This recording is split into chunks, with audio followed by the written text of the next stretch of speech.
믿음이란 무엇인가요? 자, 지금부터 제가 하는 질문에 답을 한번 해보세요. 조선의 최초의 왕은 누구인가요? 그러면 조선의 마지막 왕은 누구인가요? 그리고 이 땅에 목화씨를 처음 가져온 사람은 누구인가요? 혹시 위의 세 가지 질문에 대해 빠르게 답변을 하셨나요? 못하셨다면 제가 정답을 알려드릴게요. 조선의 최초의 왕은 태조 이성계이며 마지막 왕은 순종이고 이 땅에 목화씨를 처음 가져온 사람은 바로 문익점이에요. 근데 혹시 이 세 사람을 직접 보신 적이 있으신가요? 없다면 왜 보지도 않으셨으면서 위에 세 사람이 질문에 대한 답이라고 생각하시는 거죠? 좀 이상하지 않나요? 그저 이상하죠. 아니, 이상할 수밖에 없죠. 하지만 논리적으로는 이상하지만 대한민국의 모든 사람들이 이상하다고 생각하지 않는 이유는 바로 믿음 때문이에요. 비록 직접 보지는 못했어도 선조들이 기록해 놓은 문서들을 보고 그 문서들이 사실이라고 믿는 믿음이란 그런 거예요. 믿음이란 안 보이는 걸 사실로 아는 거예요. 안 보이는 걸 사실로 믿는 거예요. 보지 않았던 걸 사실로 믿는 거예요. 그러면 다시 다른 질문을 해볼게요. 태초에 이 세상을 창조하신 분은 누구신가요? 또 그의 아들은 누구신가요? 위의 물음에 답을 하실 수가 있으셨나요? 없으셨다면 제가 정답을 알려드릴게요. 태초에 이 세상을 창조하신 분은 하나님이시며 그의 아들은 예수님이세요. 어때요?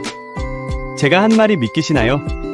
다른 사람들의 말이 아니라 이 영상을 보고 있는 본인 스스로에게 이 질문을 해보세요. 믿기시나요? 이 세상에는 두 가지 유형의 사람이 있어요. 이 세상을 창조하신 하나님과 그의 아들이신 예수님을 믿는 사람과 믿지 않는 사람이에요. 참 신기하죠?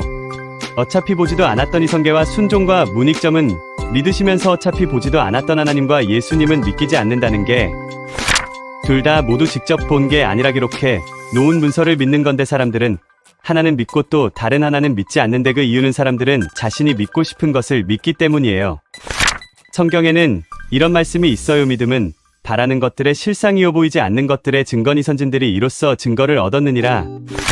믿음으로 모든 세계가 하나님의 말씀으로 지어진 줄을 우리가 아나니 보이는 것은 나타난 것으로 말미암아 된 것이 아니니라. 이브리서 11장 1절에서 3절까지의 말씀. 아멘. 우리나라 사람들은 이성계와 순종 그리고 문익점을 직접 보지는 않았지만 그 누군가가 기록해 놓은 문서를 보고 그것을 그냥 믿는 거예요. 그런데 40여 명의 기자가 세 가지 언어로 1600년 동안 10가지 기록 수단을 동원해서 기록한 성경은 왜 믿지를 못하시는 건가요? 아니, 그것보다 오늘이 2026년 7월 8일인데 연도를 표기할 때 기준이 되는 BC와 AD, 즉 기원전과 기원후의 기준이 되시는 예수님은 왜 믿지를 못하시는 건가요? 참고로 BC는 비포 크라이스트의 약자이고 그것을 직역하면 예수님 이전이라는 뜻이고 AD는 아노 도미나이의 약자로 주의 해라는 뜻으로 예수님이 태어난 해부터의 시간을 의미해요. 그 어떤 종교도 시간의 기준이 되지는 않고 그 어떤 종교도의 세상의 처음과 끝을 이야기하는 종교는 없지만 많은 사람들이 하나님의 아들이신 예수님을 믿지 않고 있어요. 단지 예수님을 직접 보지 않았다는 이유로 단지 예수님이 믿기지 않는다는 이유로 믿지 않고 있지만 사람들은 자신이 믿고 싶은 것을 믿기 때문에 믿기지가 않는 게 아니라 그냥 안 믿는 거예요.